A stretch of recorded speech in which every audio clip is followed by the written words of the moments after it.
A carta aos Efésios, ela foi escrita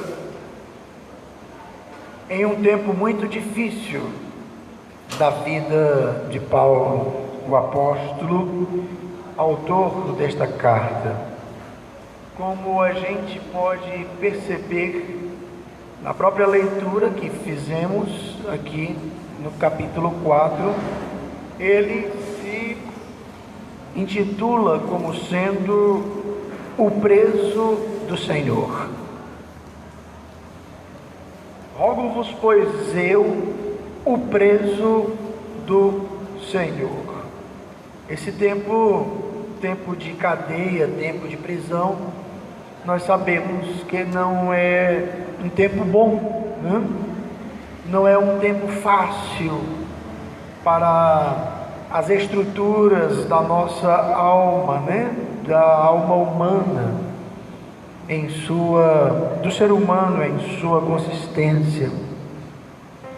Este homem de Deus, que fora chamado pelo próprio Senhor Jesus Cristo pessoalmente, e fora feito pelo Filho de Deus apóstolo, depois de um período de anos na obra missionária, fundando igrejas, estabelecendo comunidades cristãs no vasto território romano da época, ele fora preso na cidade de Jerusalém e ali levado às autoridades romanas, onde estes o prenderam e depois, para que a sua vida não sofresse nenhum atentado, já que ele era alvo, né, de muito ódio e de muita ira por parte de pessoas religiosas, mas que não entendiam o Evangelho de Jesus Cristo. Por isso, alguns deles, conforme lemos em Atos dos Apóstolos, já haviam até feito uma espécie de voto ou juramento de jejum para que não comessem enquanto não matassem este homem de Deus, por causa daquilo que ele ensinava, por causa daquilo que ele pregava por todos os lugares, né? De modo que as autoridades romanas, avisadas, tomaram este homem, o apóstolo Paulo, e numa madrugada o tiraram de Jerusalém e o levaram ao quartel-general de Roma, do Estado romano, na Palestina, que ficava na cidade de Cesareia, né? A própria cidade com este nome, Cesareia, é uma homenagem a César, né? Um dos grandes imperadores, líder político, governador do Império Romano. Então, Cesareia era um quartel-general dos romanos na Palestina. E lá ficava uma fortaleza, onde o apóstolo Paulo esteve preso do ano 60 ao ano 62 depois de Cristo. Dali ele foi levado à presença dos tribunais em Roma, onde ele também ficou por algum tempo, aproximadamente 2 anos, numa prisão domiciliar. O fato é que esta carta foi escrita da prisão, quando este homem de Deus se encontrava preso. Não sabemos com exatidão se em Cesareia ou se já em Roma, mas entre os anos 60 e 64, esta carta foi escrita sob a inspiração do Espírito de Deus.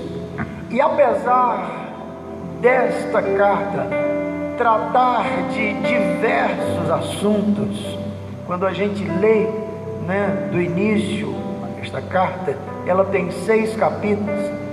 Apesar de tratar de diversos assuntos, a gente pode perceber um tema que é central e que domina toda a carta, ou que predomina toda a carta. E este tema da epístola aos Efésios é as riquezas do crente ou do cristão em Cristo. As riquezas do crente em Cristo. Como nós fomos enriquecidos.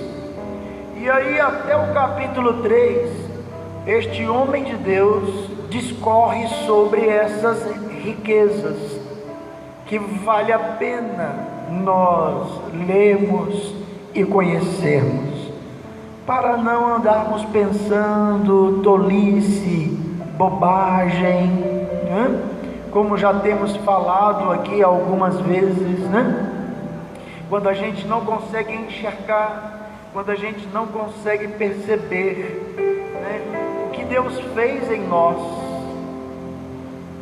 Nós andamos como que nesta vida mendigando, reclamando de farelos de bolacha que caem. Mas quando percebemos como Deus nos enriqueceu em Cristo, levamos uma vida agora sem murmuração, sem queixas, nos alegrando na obra de Deus em nós, que já começou. Então tudo passa, por uma questão de foco. Onde está o nosso foco? Em que estamos focando neste momento de nossas vidas? Se focarmos os problemas, se focarmos as lutas, se focarmos as dificuldades, certamente entraremos em desespero, pois o salmista diz: eleva os meus olhos para os montes. E aí quando a gente olha para os montes, o que é que a gente pergunta? Qual é a pergunta que vem? De onde virá o meu socorro? Os montes são mais fortes do que nós, eles são mais altos do que nós, e nós não temos força suficiente para vencê-los. Mas aquele que tem um outro foco no momento seguinte, que é um foco em Deus, um foco no Senhor, não para com o seu olhar nos montes, antes prossegue como o salmista diz: o meu socorro vem do Senhor que fez os céus e a terra. Apesar de no momento difícil de sua vida, quando fora chamado para pregar a palavra de Deus e agora se encontrava preso, esse homem tinha tudo para estar deprimido, decepcionado com a vida, e olhe lá, se não com Deus. Onde tu estás, Senhor? Me chamaste para esta obra, e é neste lugar que tu me tens aqui mantido. Então devemos ter muito cuidado com os nossos pensamentos, muito cuidado mais ainda com as nossas palavras. O salmista, em um determinado número de seus salmos, ele diz assim: aquilo que eu pensei, a minha boca não transgredirá. Então não dê o passo seguinte.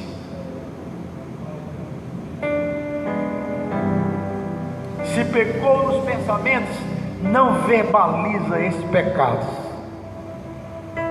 porque aquilo que é jogado ao ar, aquilo que é dito, aquilo que é falado, tem um peso maior, e fica como que escrito.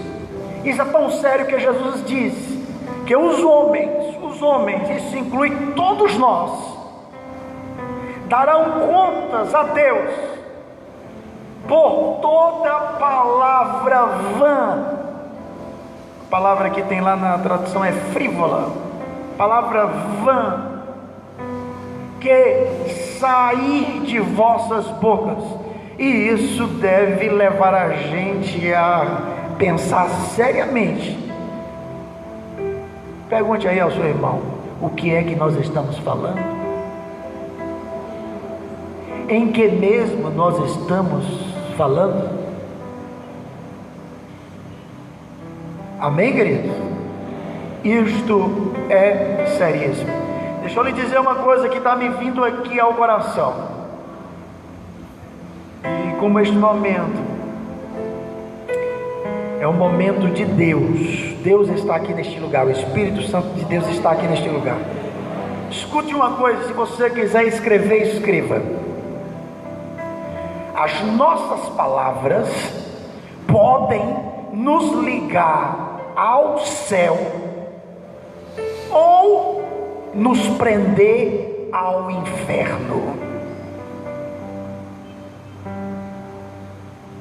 Aquilo que nós verbalizamos é tão sério que pode nos ligar ao céu. Olha o que é que Romanos capítulo 10 versículo 8 diz: se com a tua boca confessares ao Senhor Jesus e em teu coração creres que Deus o ressuscitou dentre os mortos, serás salvo, ligado ao céu. Amém, querido? Então as nossas palavras, aquilo que estamos verbalizando, aquilo que estamos dizendo, aquilo que estamos falando, pode nos ligar a Deus ou ao inferno. Amém, queridos? E existem certas palavras que elas são propriedade do inferno. E aí diga ao seu irmão: cuidado com elas. Cuidado com elas. Elas têm um dono, e o dono delas vai requerer a propriedade.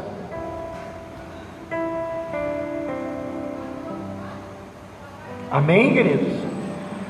Sabiamente, o Espírito de Deus nos aconselha a, quando falarmos a palavra de Deus. O apóstolo Pedro instrui, doutrina a igreja e diz isso: se alguém falar, fale as palavras de Deus. Então, em outras palavras, seria isso: se ligue com Deus, se ligue com o céu. Ou você quer se ligar com coisa ruim? Você quer se prender a coisa ruim? Ninguém, nenhum de nós aqui, em bom senso, em sã juízo, quer se ligar com coisa ruim, não é verdade? Então, da próxima vez, cuidado com as palavras. É por isto que nesta mesma carta o apóstolo Paulo vai dizer: olha, não saia da vossa boca nenhuma palavra torpe, nenhuma palavra inadequada, nenhuma palavra imprópria, para quem tem um chamado de Deus, para quem recebeu de Deus uma vocação. Amém, querido? Como é que vamos estar usando agora a nossa boca para se ligar ao inferno, para se ligar aos demônios, para se prender ao maligno? Aqui na igreja usamos a nossa boca para louvar, para cantar, para dar glória a Deus. Mas quando saímos daqui, a nossa boca se transforma em instrumento de pecado, injustiça, difamação.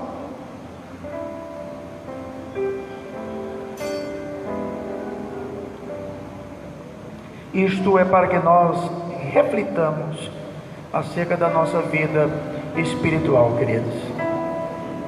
Porque a fé cristã ou a vida cristã, ela não é um faz de conta.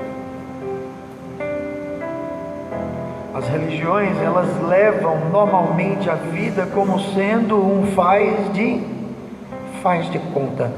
Mas a vida cristã não é um faz de conta. Nós fomos chamados para estarmos ligados com Deus. Amém? Louvado seja o nome do Senhor. Falamos isso porque este homem de Deus, o apóstolo Paulo, neste momento difícil de sua vida, onde tinha motivos para questionar o seu próprio chamado, né? Ele não se entrega à perspectiva negativa. Então não olhe para o que está à sua volta. E você pode até olhar para o que está à sua volta, mas não se deixe prender por aquilo que está à sua volta. Nós precisamos ter um olhar, estender o nosso olhar além daquilo que está à nossa volta. Se à nossa volta temos lutas, tribulações, enfermidades, perseguições, não se deixe prender pelas circunstâncias. É assim que eu e você somos livres. Cristo nos libertou de qualquer vida aqui, pobre, medíocre, terrena. O homem sem visão, o homem, o ser humano sem perspectiva diz: comamos e bebamos porque amanhã morreremos. Mas você não é ninguém sem visão, você não é ninguém sem expectativa. Nós fomos chamados para um reino de luz. Nós fomos chamados para um reino eterno. Nós fomos chamados para um reino invencível.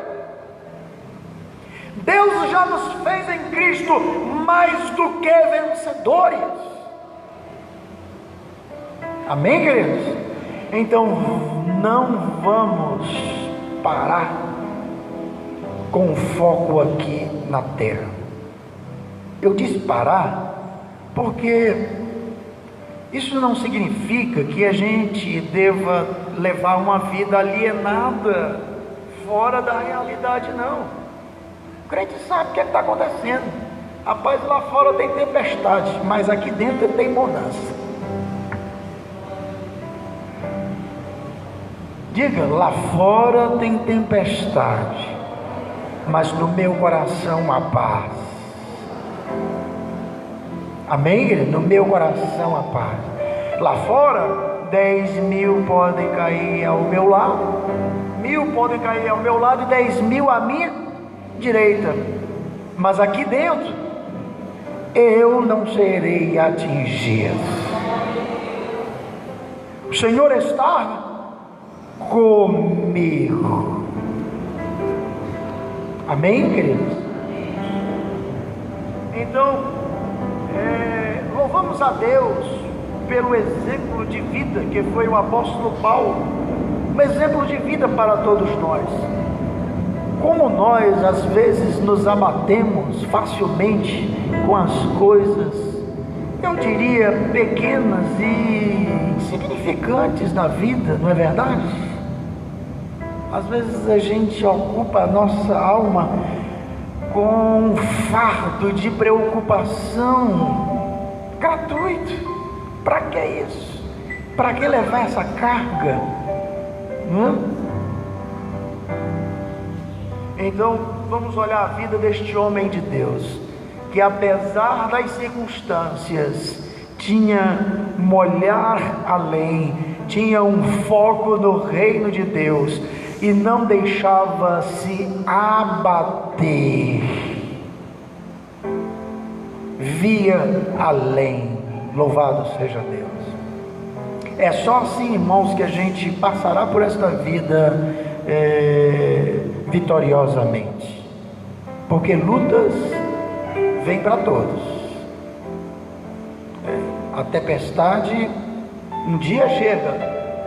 Jesus disse: basta cada dia o seu mal. Por mais que a gente evite, por mais que a gente se afaste, um dia chega a nossa porta. E quando chegar, nós precisamos estar firmes. Quando bater a nossa porta, nós precisamos saber em quem nós temos crido. Amém, queridos? Então o apóstolo Paulo, ele tinha plena consciência destas riquezas, e ele escreve para esta comunidade cristã que ficava na cidade de Éfeso, na província da Ásia, no primeiro século da era cristã, na província da Ásia, chamada Ásia Menor. E ele começa a discorrer sobre estas riquezas, mas ele não para nas riquezas, ele não fala só destas riquezas. Metade da carta é sobre estas riquezas espirituais em Cristo, mas a outra metade, e aí vem o capítulo 4, 5 e 6, é de exortação, é de alerta, é de conselho a uma vida prática, a uma fé prática, de maneira que no capítulo 4 nós nos deparamos com as responsabilidades da vida cristã. A vida cristã é uma bênção, é uma vida de riquezas em Cristo, mas esta vida gera também responsabilidades. É por esta razão que o homem de Deus aqui diz, no versículo 1 do capítulo 4, que andeis, que vivais, como é digno da vocação com que fostes chamados. Viva como é digno, viva honradamente, conforme o chamado de Deus, em sintonia, em harmonia com o chamado de Deus. E em seguida, ele vai falar da unidade. O versículo 2 diz: este viver com dignidade, este andar como é digno da nossa vocação, do nosso chamado, é com o exercício ou o cultivo de algumas virtudes. E aqui é enumerada a primeira delas, a humildade. Como é que deve ser a vida do cristão? Como é que nós devemos viver a nossa vida aqui na terra, que é tão passageira, que é tão rápida? Todos nós estamos passando e passando rapidamente. Eu tive a oportunidade de hoje estar vendo alguma coisa, algum documento meu, algum documento pessoal, e me deparei com uma foto de 32 anos atrás. E foi inevitável fazer uma comparação. E a conclusão que eu cheguei: o tempo passou. Não sou mais aquele jovem de 21 anos, 20 anos, 21 anos. O tempo passou e ele está passando rapidamente, querido. A vida é um tempo de oportunidades. Vamos dizer uns aos outros: a vida é um tempo de oportunidades. Deus nos dá vida e nos coroa com oportunidades. E aqui nós temos a oportunidade de viver uma vida com humildade, de cultivar a humildade. E o que seria uma vida de humildade? É uma vida que coloca Cristo em primeiro lugar.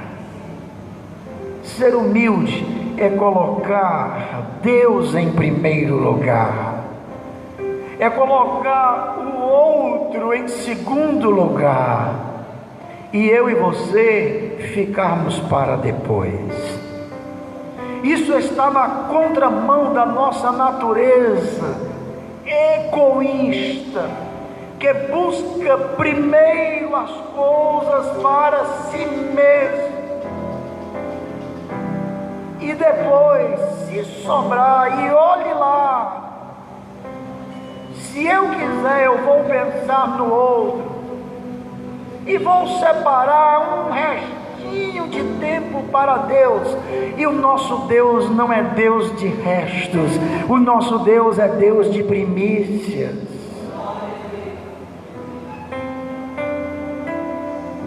É o primeiro para Deus. Deus havia ensinado isso, inculcado isso na nação eleita, no povo de Israel, por meio de procedimentos anuais. E Deus disse: olha, os primeiros frutos da colheita, os primeiros frutos não serão para vocês, os primeiros molhos serão meus, as primícias para o Senhor.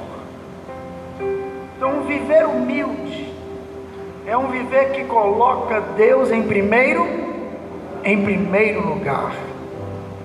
Amém, irmãos? Então a palavra do Senhor está aqui nos exortando à prática da humildade, ao exercício da humildade. Precisamos viver com humildade. A segunda coisa que nos é recomendada é a mansidão, com toda humildade e mansidão. O que seria a mansidão? Podemos definir a mansidão como sendo o controle do poder. A Bíblia diz que Moisés era o homem mais manso deste mundo, não é verdade? Entretanto, era um homem cheio do poder de Deus. Vamos ver um exemplo da mansidão de Moisés. Deus havia chamado aquele homem para uma missão única.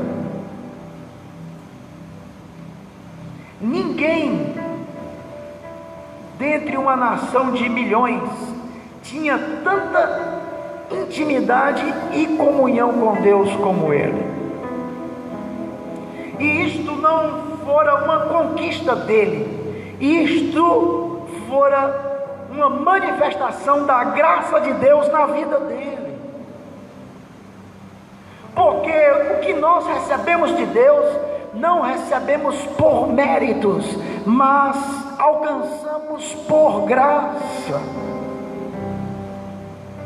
Não é porque merecemos, não é porque somos bons, mas é porque o Senhor é bom. Então Deus deu a Moisés experiências de intimidade e comunhão com Ele, que não deu a nenhum outro hebreu. Mas um dia, este homem, cheio de intimidade e comunhão com Deus, teve a sua liderança questionada. E alguns homens soberbos, arrogantes, orgulhosos, não humildes, homens vaidosos que buscavam em primeiro lugar a glória deles mesmos, chegaram para este homem chamado Moisés e questionaram a sua liderança. Quem te constituiu? Quem te constituiu líder sobre nós?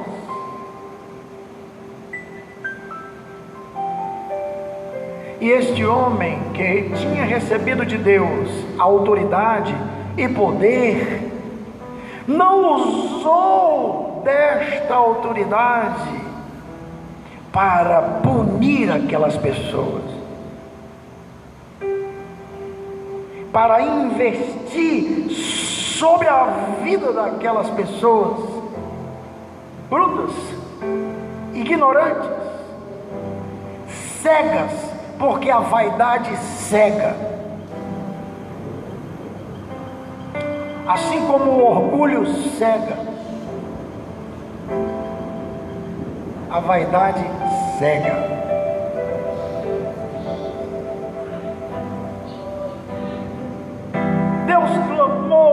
Moisés clamou por misericórdia, porque viu que aqueles homens estavam ultrapassando um limite de uma fronteira que ele não tinha controle sobre ela. Eles, aqueles homens, estavam se levantando contra o próprio Deus, ao questionarem a autoridade e liderança de Moisés, ao porem em xeque esta autoridade e liderança, com tantas provas, com tantas evidências que Deus havia dado, que estava presente na vida daquele homem. Mas é por isso mesmo, é porque o pecado cega, o orgulho cega. O orgulhoso não vê a luz, ele está em trevas. O vaidoso está em trevas. Então Moisés, apesar de ter poder e autoridade, ele não fez uso desse poder e autoridade para proveito próprio, para se defender. Entendem os irmãos? Então a mansidão fala de quê? De controle do poder. Jesus tinha poder para fulminar os religiosos. Olha, tinha poder para exterminar ali Pilatos e quantos ali tivessem, mas não usou do seu poder e da sua autoridade para tal. Antes se lançou nos planos e propósitos de Deus. Deixou que Deus guiasse, dirigisse, Deus Pai guiasse, dirigisse a sua vida. Amém, queridos? Então, da próxima vez Se alguém lhe ofender e você tiver o poder de revidar, controle o poder e não revide. Entrega nas mãos do Senhor. Irai-vos e não pequeis. Amém, queridos? Louvado seja Deus. Não se deixe dominar pelas emoções negativas, né? Peça a graça do Senhor, porque ninguém consegue isso de si mesmo, mas nós recebemos graça de Deus para vencer. Amém? Ninguém é forte o suficiente para vencer isso, mas Deus concede graça para nos fazer mais do que vencedores. Então não seja derrotado por um sentimento de ira, por um sentimento de ódio. Se porventura isso surgir, que seja só um momento na sua vida, um momento passageiro, um momento rápido, onde logo em seguida você está pedindo perdão ao Senhor. Jesus, tem misericórdia de mim, me perdoa por esse pensamento, me perdoa por esse sentimento. Amém, queridos? Não alimente nada que vai lhe dominar, lhe escravizar e lhe destruir. Lance fora, irmãos. Diga ao seu irmão: viva bem, irmão. Viva em paz. Viva bem, viva em paz. Glória a Deus. Em seguida, a virtude seguinte que somos exortados a exercitar, a cultivar, é a longanimidade. E a palavra longanimidade significa de ânimo longo. O que seria o longânimo? Seria aquela pessoa tolerante, aquela pessoa que tolera, tolerante, tolerando uns aos outros. Há pessoas que não aceitam um deslizezinho do outro, está logo com o dedo acusando. Um deslizezinho, está logo lá com um espírito de acusação. Ele não parece que se enxerga, ele parece que não se vê, ele parece que não se autoexamina, parece que ele não se vê limitado, parece que ele não se percebe pecador. Ele está sempre cobrando do outro, mas nunca cobra de si mesmo.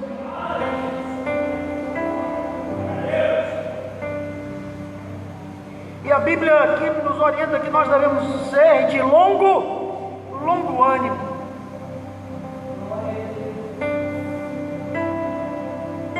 Pedro chegou para Jesus e perguntou: Senhor, quantas vezes eu devo perdoar o meu irmão? 7 vezes? Isso no dia, tá? Em um dia, não é na vida toda não. Em um dia. Quantas vezes eu devo perdoar o meu irmão em um dia? 7 vezes?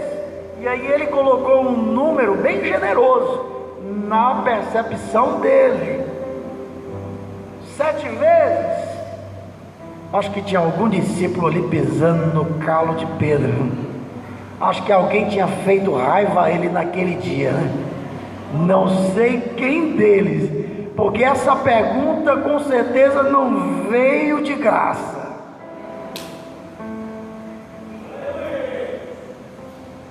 E aí Jesus disse a ele, surpreendendo a todos: eu não te digo 7, Pedro, mas 70 vezes 7. Oh! Então diga ao seu irmão: vamos ser longânimos, irmão.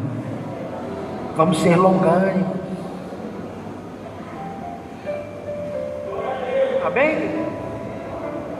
A longanimidade leva-nos a uma outra virtude chamada paciência. Se a longanimidade é a capacidade para suportar ou para tolerar, se a longanimidade é a capacidade para tolerar, a paciência é a capacidade para suportar.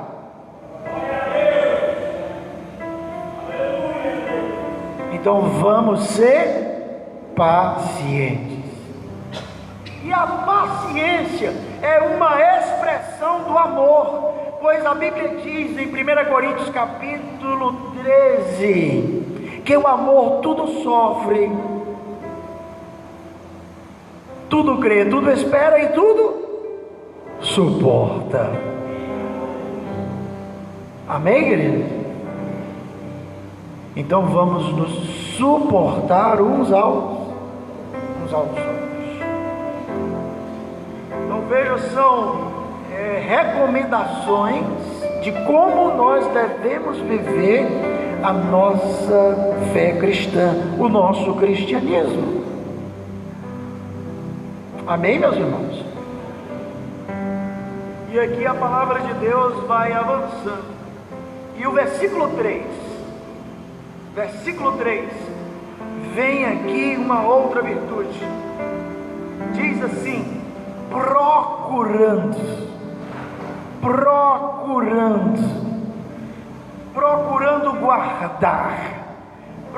guardar é se esforçando. Ok, irmãos? Trabalhando,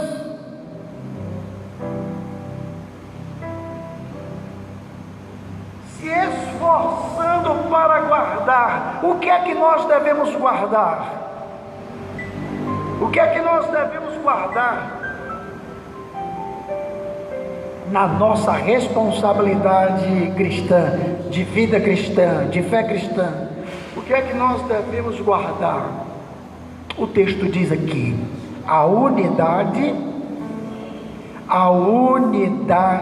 do Espírito. E Espírito aqui com letra maiúscula é o Espírito Santo de Deus.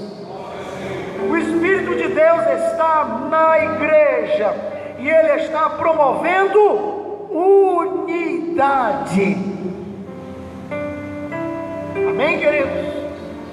E nós devemos nos esforçar, trabalhar para guardar, para manter a unidade do Espírito. E unidade não é uniformidade.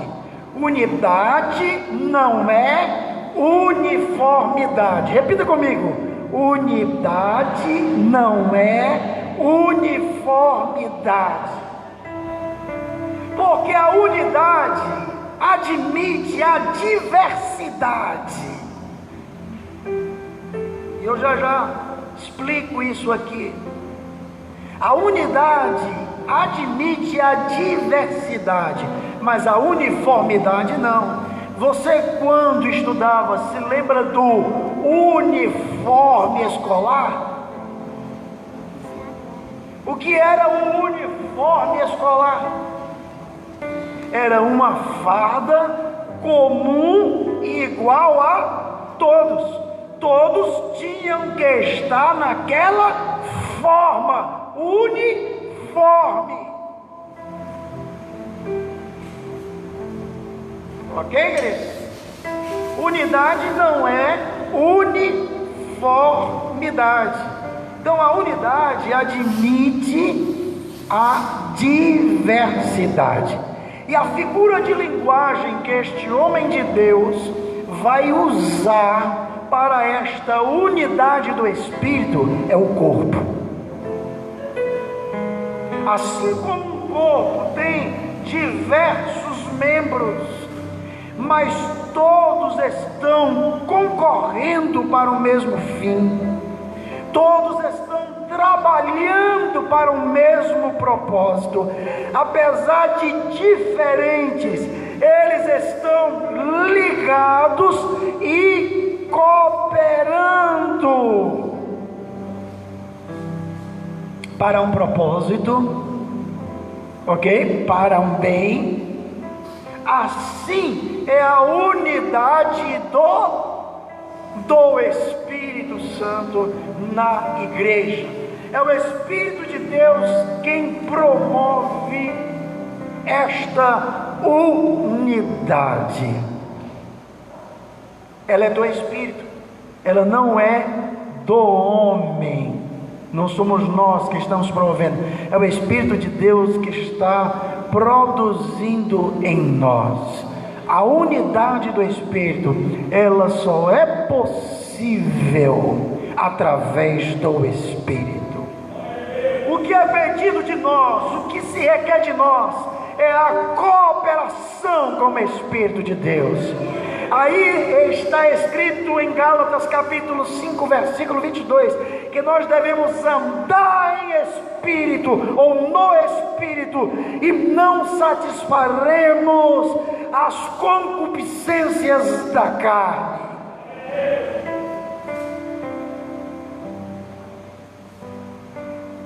A carne combate contra esta unidade, ela não coopera, ela não trabalha.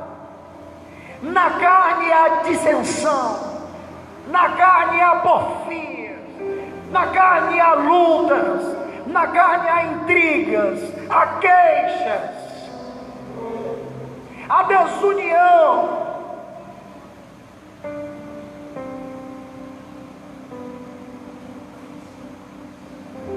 Mas por meio do Espírito de Deus, de um andar, de um viver no Espírito de Deus, a unidade, ela é promovida, ela é produzida. Amém, queridos? E aqui, irmãos, nós queremos mencionar algo esclarecedor, para nos ajudar a compreender esse reino, né, de Deus, este reino tão diverso, né?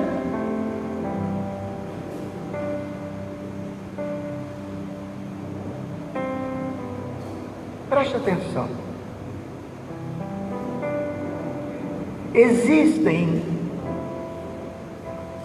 Pode até existir como há,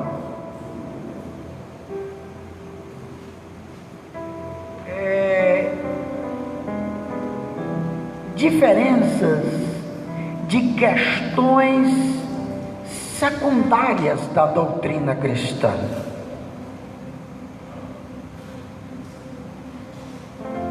Nem toda a comunidade cristã no mundo pensa igual acerca de algumas questões da doutrina cristã. E aqui eu vou citar alguns exemplos. E isso é parte da diversidade do corpo de Cristo. Por exemplo, acerca da volta de Cristo, acerca do arrebatamento da igreja. Nem todos os cristãos no mundo, e aqui eu falo do mundo mesmo, tanto do mundo passado como do presente, tem uma mesma opinião acerca de detalhes do arrebatamento. Por exemplo, alguns acham, né, que o arrebatamento da igreja vai se dar antes de um momento na história, um momento profético, chamado Grande Tribulação.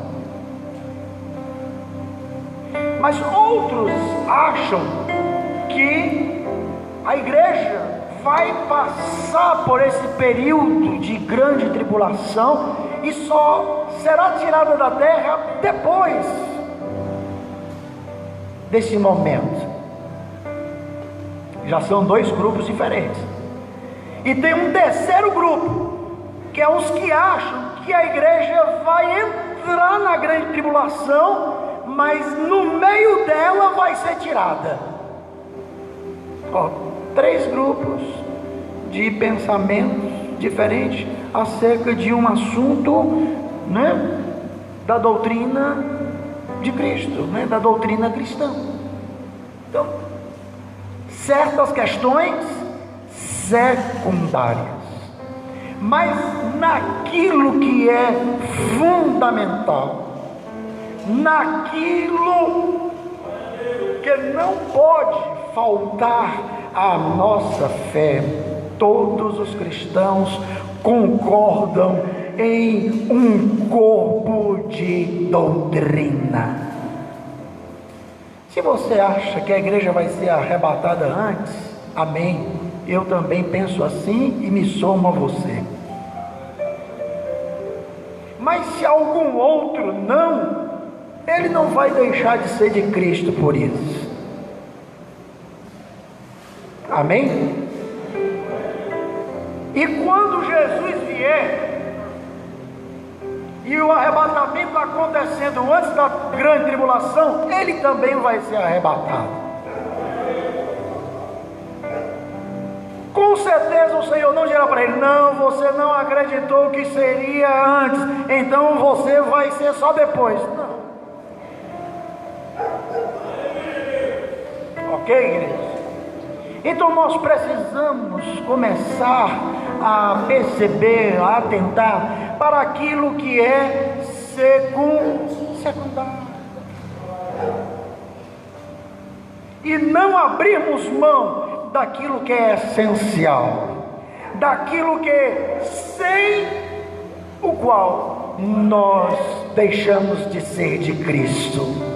Nós deixamos de ser cristãos autênticos, genuínos. Então existem algumas questões centrais que são comuns a todos os cristãos, e elas são inegociáveis. E aqui eu vou mencionar algumas delas. A primeira delas, a Bíblia é a palavra de Deus. Se você é de Deus, você vai receber esta palavra como sendo de Deus, porque se você é de Deus, você terá o Espírito de Deus morando em você, e o Espírito de Deus testifica que essa palavra é de Deus. Se há um testemunho contrário, então tem algo que não está casando.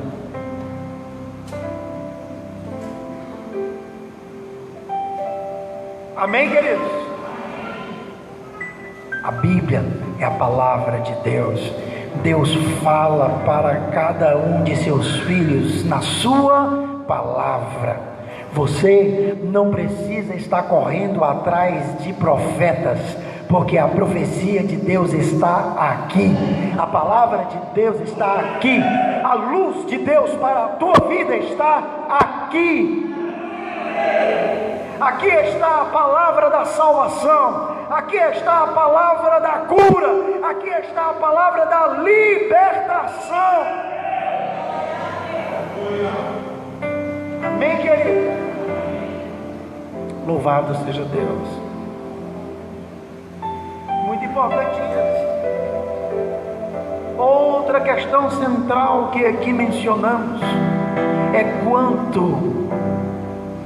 quanto à divindade do Senhor Jesus.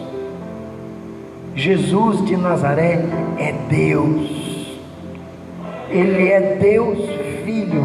Quem nega esta doutrina não é cristão. Pode andar com a Bíblia, pode ler a Bíblia, mas não é cristão.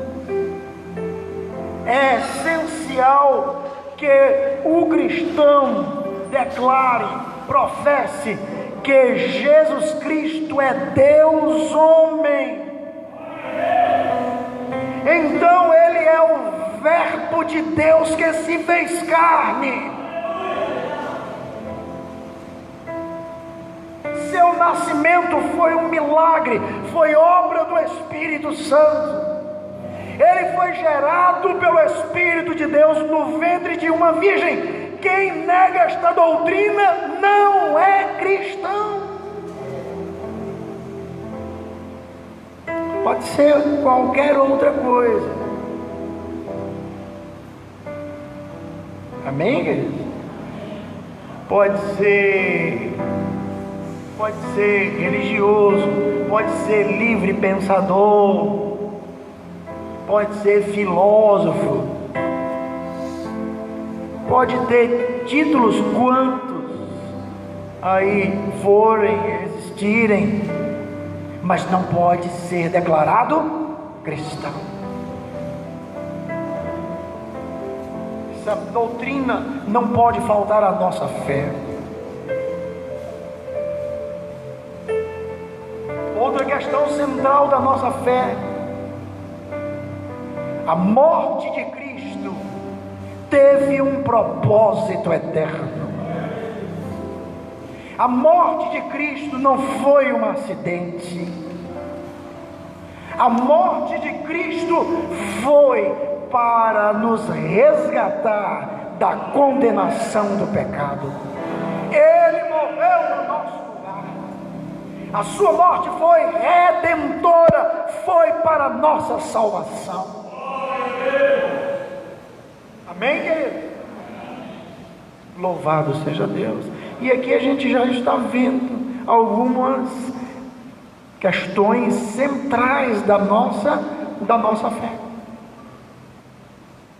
Outra questão que não podemos deixar de mencionar aqui: ao terceiro dia, Ele não foi deixado no sepulcro. Ao terceiro dia, Ele ressuscitou dentre os mortos. Ele vive para sempre.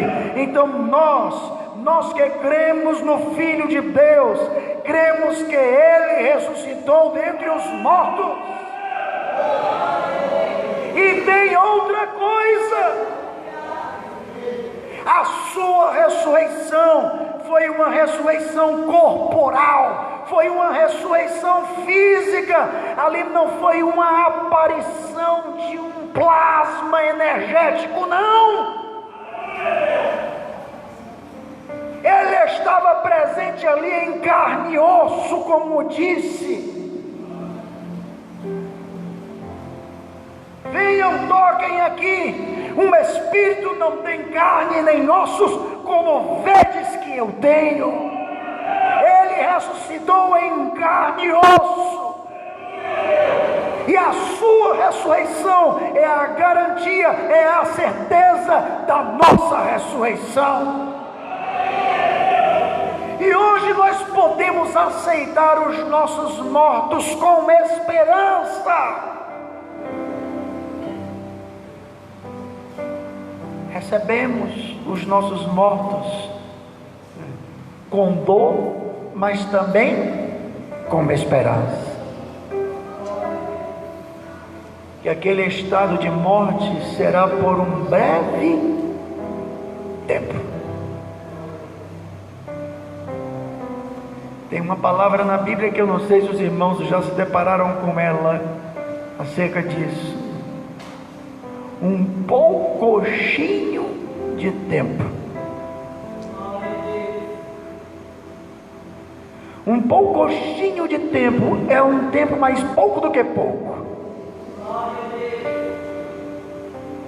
Um poucochinho de tempo, e o que há de vir, virá e não tardará. Oh, que glória! Oh, que glória! Gozo em meu coração. Imaginar que um dia nós, se estivermos vivos, seremos transformados, e se estivermos dormindo em Cristo, ressuscitaremos em um corpo incorruptível. Essa doutrina é central na nossa fé, na nossa expressão de cristianismo. Mas há outras questões que não são unidade, fazem parte do uniforme. E aqui o texto está mandando a gente guardar a uniformidade, mas a unidade. As questões uniformes, vamos dar aqui um exemplo, já citamos, questões secundárias da doutrina cristã, não é verdade? Uma outra questão que faz parte do uniforme, que difere de igreja para igreja, ou de denominação para denominação. Cada uma usa aquela que melhor se adapta ou se adequa ao contexto da organização, da comunidade. Por exemplo, o modelo de administração eclesiástica. Para algumas igrejas, em seus modelos eclesiásticos, em seus modelos administrativos, só existe a figura do pastor e do diácono. Mas para outras igrejas, tem a figura do pastor, tem a figura do presbítero, tem a figura do evangelista, tem a figura do diácono. Algumas igrejas, as decisões são tomadas pelo corpo eclesiástico, pelo corpo de ministros. Mas outras igrejas, outras denominações, as decisões são tomadas em uma assembleia. Há denominações que, para se trocar um ventilador, vamos fazer uma reunião. Quem é a favor da substituição do ventilador? E aí se inscreve quem é a favor e quem é contra. E quem é a favor vem falar no microfone e defender por que é que se deve trocar o ventilador. E quem é contra vem também defender por que é que se não deve trocar o ventilador. Nós não adotamos esse modelo aqui, mas algumas igrejas adotam, e nem por isso elas deixam de ser igreja. Amém, queridos? Uniformes de umas denominações são de uma cor e de outras são de outra cor. A Bíblia não está falando aqui de uniformidade, mas de unidade. E a base da unidade é a doutrina de Cristo. O que nos liga um ao outro é aquilo que é central e essencial à fé cristã. Aquilo que nos liga, que nos une um ao outro, é o Espírito Santo de Deus. Por isso, a unidade é do Espírito e não é a unidade da denominação. Neste sentido, nós temos comunhão com todas as denominações cristãs que abraçam, que professam, que ensinam, que declaram as doutrinas centrais da fé cristã. E as questões secundárias são, como o próprio nome diz, secundária. Se não tivermos essa noção, se não tivermos esse entendimento, vamos deixar de ver o outro como sendo nosso irmão em Cristo, por conta de um bigode, que tem igrejas que os homens não podem usar bigode. Quem usa bigode vai para o inferno. Se alguém acha que vai, então tire. Só lamentamos, né? Só lamentamos a pobreza de conhecimento da doutrina, mas não é? Ok, queridos? Então aqui nós não estamos pregando uniformidade. Ninguém tem que ser da mesma cara nossa. Não. Amém, irmãos? Versículo 3 diz: procurando guardar a unidade do Espírito pelo vínculo da paz. A paz é outra virtude, né? Que devemos cultivar para preservar esta unidade. E aí o versículo 4 vai mostrar a base dessa unidade, que é a doutrina cristã. Há um só corpo e um só Espírito. Embora existam diversas denominações cristãs, né? Embora existam, né, várias, vamos dizer assim, expressões, né, do cristianismo, da fé cristã, o corpo é um só. A igreja é uma só. Ela não é propriedade de ninguém aqui na terra. Jesus disse que ela é sua. Ele a chamou de a minha igreja. A igreja não é propriedade de pastores, de bispos, vamos dizer, vou usar aqui outros termos, não é? Eclesiásticos, de padres, de cardeais, de papas, de homem nenhum. A igreja é de Deus, ela pertence a Cristo, e embora ela tenha diversas expressões, ela é uma só, e Deus sabe quem é dele aqui na terra. Não são as paredes que nos fazem ser de Deus. Não é o rótulo denominacional, a placa, o nome oficial que nos fazem ser de Deus. Mas quem nos faz ser de Deus é Deus colocando em nós o seu Espírito, pois quem tem o Espírito de Cristo, esse é de Cristo. Então, a partir de hoje, comece a pedir a Deus: Deus, dá-me do teu Espírito. Eu quero ser Deus, Senhor. Eu quero ser tu, Senhor. Eu quero ser de Deus. Então, há um só corpo. Então, meu irmão, não se embarace com estas questões de nome, de denominação. Porque tem pessoas colocando a sua esperança no nome da denominação. Ah, não, salvação, se não for aqui.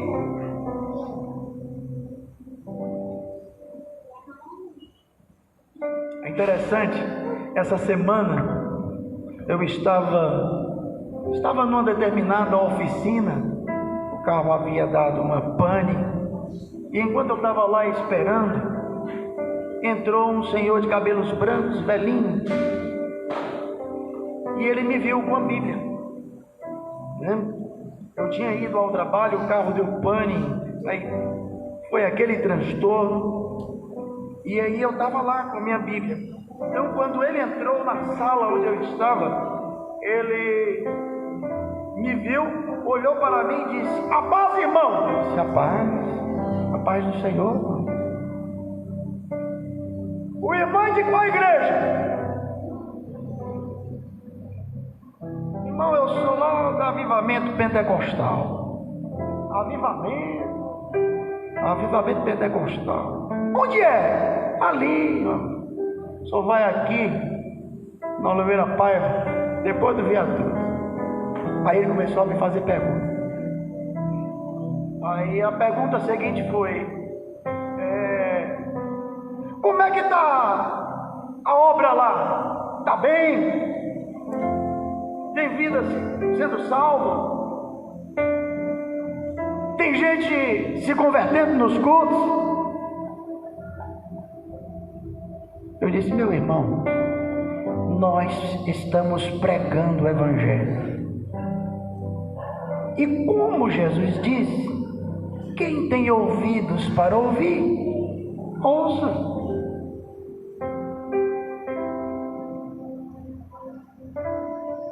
Amém, querido? Eu entendi que a preocupação dele era se a igreja estava enchendo, estava aumentando.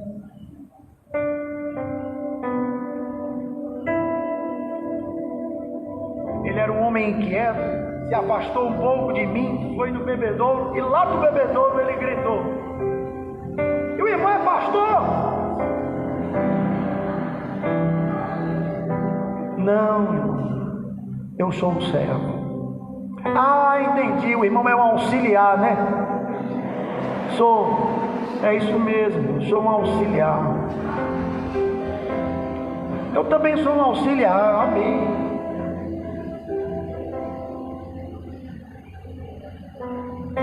Mas aí eu quero aproveitar o gancho nesses minutinhos aqui que estão faltando para inserir aqui o desfecho da doutrina desta noite. E gostaria que você prestasse muito atenção, pois é de suma importância para mim, para você, para todos nós. Preste atenção. Estamos vivendo em um tempo, em um momento, escute, ouça e entenda, onde muitas igrejas estão sendo transformadas em empresas. E se é uma empresa, tem que ter produção e resultados. Daí a pergunta dele: tem muita gente se convertendo? Ele não estava preocupado com salvação de vidas perdidas, mas o foco dele, a pergunta, focava no enchimento da igreja. Muitas igrejas estão sendo, e aqui igrejas evangélicas, sendo transformadas em empresas. Ela é tratada como sendo uma empresa. Tem muitas igrejas transformando os cultos em espetáculos, shows, em igreja, empresa e cultos, espetáculo. O resultado disso é cristianismo, que eu estou chamando de cristianismo de moleta, porque é um modelo de cristianismo onde as pessoas congregadas não são inseridas em um ambiente de crescimento, de desenvolvimento espiritual, de maturidade espiritual. O que é que isso significa? Como crianças, elas precisam sempre de um bombom na boca para não estar chorando. Tem que estar sempre com uma bala doce. Tem que está sempre sendo agradada. Se for desagradada, se for frustrada, ela não vem mais. Cultos, espetáculos para cativar as pessoas, para prender as pessoas, em prejuízo do crescimento espiritual. Mas o capítulo que nós lemos mostra que Deus está operando na sua igreja crescimento espiritual, desenvolvimento. Deus não está parado na sua igreja, Ele está se movendo no meio do seu povo. Eu não recebi aqui de meu pai, tanto pai biológico como pai espiritual, pai na fé, que foi quem me doutrinou. Eu não recebi esse modelo que hoje a gente está lamentavelmente vendo, e lamentavelmente várias denominações querendo encher seu espaço, adotando. É a sedução do crescimento numérico em pouco tempo. Nós iremos fazer esse ano 54 anos. E eu disse àquele homem, aquele irmãozinho: meu irmão, nós somos uma comunidade. Aí diz: entendi, é uma igreja de bairro, né? Diz, uma igreja de bairro. Nós somos uma comunidade. Nós somos uma igreja expansiva. Deus nos chamou e nos colocou este foco de dar a palavra, ministrar a palavra. E eu não tenho dúvida que Deus tem salvado vidas aqui, e tem dado vidas aqui, crescimento, desenvolvimento. E é isto que Deus quer de cada um de nós, de cada um dos seus filhos. Deus quer que você cresça, Deus quer que nós nos aperfeiçoemos. Ele está trabalhando para isso, irmão. É por isso que Ele tem dado à igreja apóstolos, é por isso que Ele tem dado à igreja profetas. Está escrito, os irmãos leram aqui, não leram? Ele tem dado à sua igreja pastores, mestres, evangelistas, visando a edificação da igreja e o aperfeiçoamento dos santos. Então não se encante com tamanho de igreja, não se encante com espetáculos, não se encante com organização, porque nada disso produz crescimento espiritual, desenvolvimento, maturidade. Porque quando chegar a tribulação, uma hora difícil, aquilo que é superficial não vai te sustentar. Nós vamos precisar estar bem ancorados, e a nossa âncora tem que estar bem firme, para que nós não sejamos levados por qualquer vento de doutrina. Porque quem é levado por qualquer vento de doutrina pode ser levado da doutrina de Cristo e se afastar da salvação. Amém, queridos? Então, eu quero estar em Cristo, eu quero ser de Deus, e aqui plantados na casa do Senhor, receber do Senhor crescimento espiritual. Quero terminar aqui a doutrina dizendo nesta noite: meu irmão, minha irmã, cresça. Diga aí ao seu irmão ao seu lado: cresça. Não seja mais menino ou menina, né? Não seja mais criança. Cresça, levado por qualquer vento de doutrina. Então se esforce. Deus já te tem dado do seu espírito.